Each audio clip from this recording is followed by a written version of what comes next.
Hi there everyone, back with another video, and in this video we will be learning an important concept in JavaScript. It's an event. Before we get started, if you are new to this channel, please subscribe and also hit that bell button so that you will be notified whenever I come up with a new video. So with that being said, let me begin with the concept of event.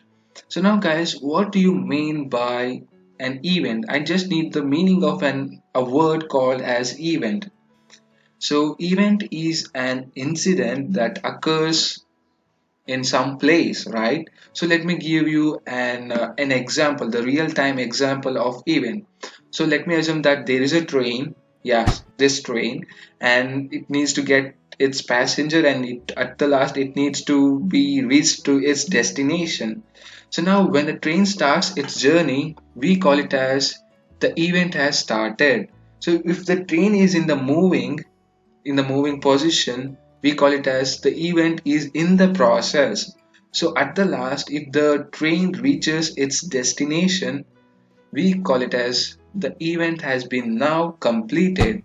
So in similar fashion, when we come to the events in JavaScript, event occurs in the application in the JavaScript, in the application, in the web application, right? So it is the place where the event happens and event occurs, right? So it has also got its life cycle. So event can be started, it can be in the process, and at the last it can end, right? So this is the life cycle of an event in the JavaScript, right? So all the events will be in the browser, right? At the last it will be in the application, and it starts in the application and it dies or it stops in the application. So these are the two things that you need to keep in mind. So first is we have got to know about the events, and the second thing is the life cycle of an event. So guys, coming to the events in depth, so you need to understand that there are two kinds of event. So first one is, I call it as system generated generated events. So this is the one, and the second kind of events is user generated events. So now what do you mean by system generated events? So let me assume that we have a big application over here, the web application. It will be loaded in the browser, right? And it will be deleted or it ends in the browser, right? So when the user, or yeah, I'm sorry, when the browser loads our application, the system is generating an event, right? So loading a page, an HTML page, is also an event, right? So this is the thing that will be considered as system generated event. So system, in the case our browser and our application, will generate its own kind of events.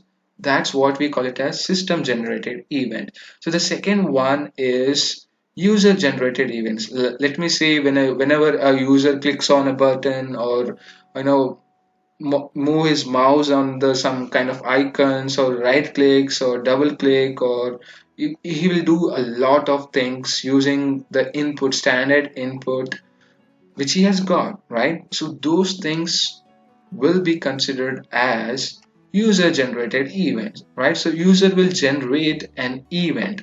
So these are the two kinds of events that we have in JavaScript. So again guys, in order to handle an events, there will be a JavaScript event handler or JavaScript event functions. So you can just, guys, you can go ahead and Google it. You will get all kinds of JavaScript event function. So I'll just give you some of the things over here in this quick image, and as you can see here, these are the attribute value and the description. Again guys, you can go out and Google it. You will get all of the events that we have in JavaScript.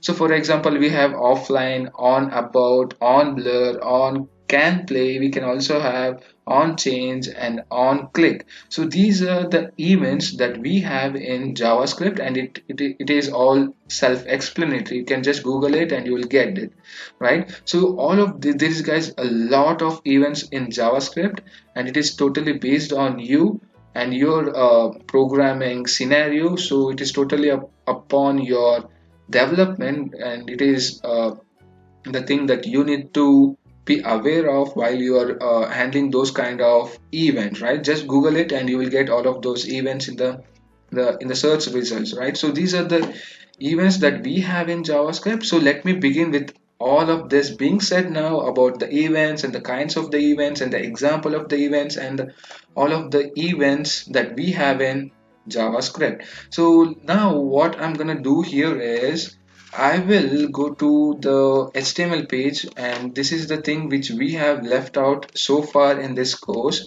So now what I'm gonna do here is first in the body I will just open an input tag, and I will just create a button over here, and I don't need a name, I just have a value for that, and then I will give the value as click me, and that's it. And I will just save this file, both of them, and come back to the browser. I'm sorry, I'll come back to the browser and refresh it, and we got the button, right?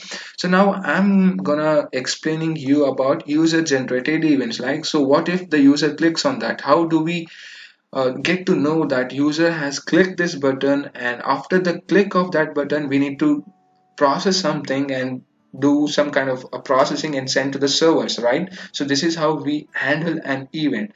So now in order to do that, what I'm going to do here is I will call as onClick event. So this is an event function that we have in JavaScript. So on click of this button I will be calling this function called as fun, right? So save this file in the HTML. So come back to the JavaScript file, and again guys, this is the JS that is an external, and we are embedding that in the HTML as a tag, right? So in the JS file, what we need to do, we need to have a function called as fun, right? And then in the body of the function I will just say let me say I will just have some console over here, and in the console, yeah, I'm sorry, yeah, what happened over here? Yeah, it's a console, sorry, yeah, it's a console.log. So in the log I will just say button click, right? So this is the thing what I'm gonna do now, and after that I will also have an alert box, and I will just say same thing, button clicked, right? That's it. So now save the file, refresh the browser. So now the moment I click the button, you can see the results, right? So as you can see in the console, we have got button clicked, and this is coming from the console, and we have got the alert pop-up box. It says button click, right?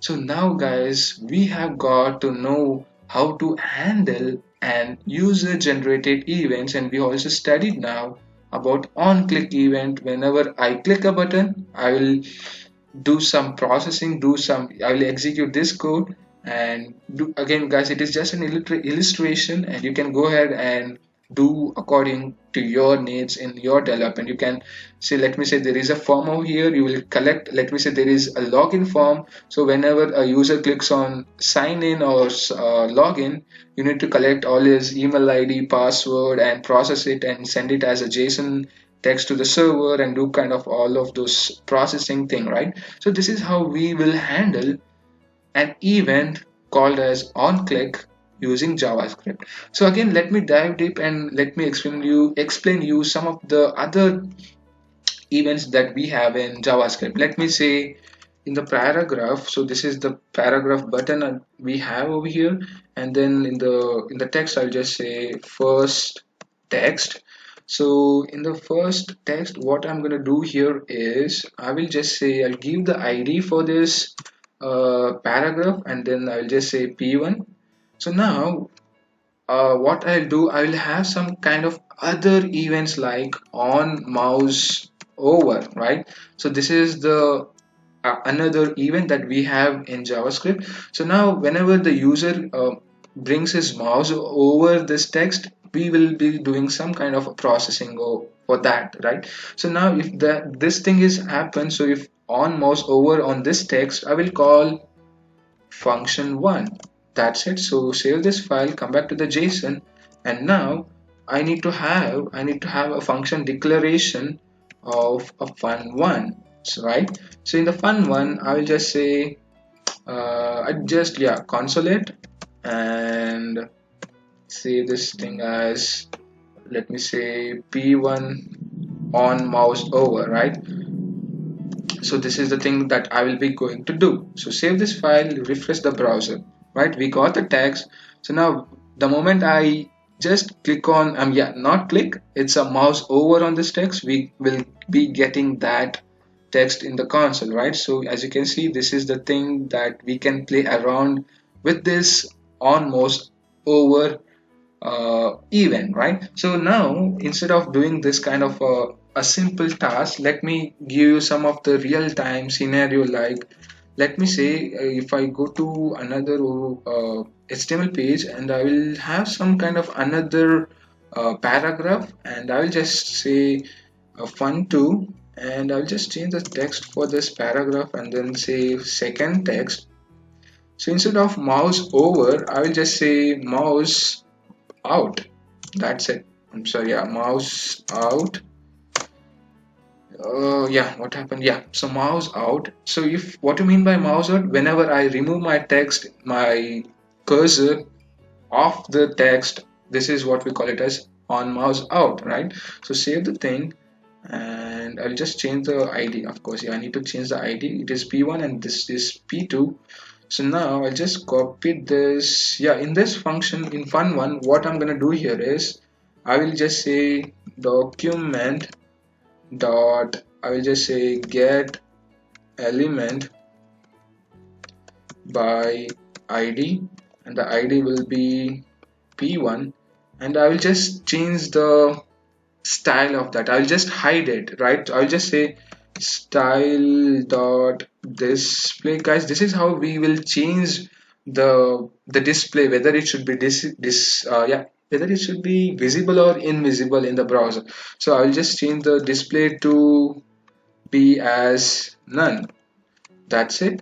And similarly, I will do something called as this. I'll just say for P2, I will change it to block. I'll show block over here. So it basically does is whenever I click on, yeah, whenever I mouse over on first text, it will hide and it will show the second text. And similarly, I'll just copy the entire function and do the opposite kind of thing. So I'll just change it to fun2, and I'll just change it to P2 and P1. That's it. So now guys, you will enjoy this. So if I refresh the browser, so now if I just the moment I bring my mouse to this first text, it will show the second text. And if I just get off this browser, yeah, this text, it will show first text, right? As you can see here guys, this is what we call it as the hide and show. It is toggling, right? So first text, second text. Yeah, this is how we do that. So this is how we will be handling multiple kind of events in JavaScript. So I have showed you about on mouse over and on mouse out and on click. So if I just click on this, it will show that the thing that we have got in this logic, right, in this function. So this function gonna be executed. So this is how we will be handling a function, in other words an events function in JavaScript, right? So this is kind of a toggling thing that we can enjoy that, right? So yes guys, this is all about the events in JavaScript, and it is up to you now to explore the other events that we have in JavaScript, like on blur, double click, right click. So there are a lot of events that we have. The only thing is you need to change the keyword in the HTML and call that function, and you can do anything inside this function, and you can do processing and sending the data to the servers. You can do anything over here in the function. So yes guys, this is all about the events and the two kinds of events, and this is how we can do the events in HTML. So now guys, did you notice we are in interaction with the actual browser, right? So this is an application where the user will interact with the application in this way, right? So this is all about it. I hope that this will be helpful for you. Please make sure that you like this video, share, comment, and subscribe to my channel. Thank you, and see you in the next video.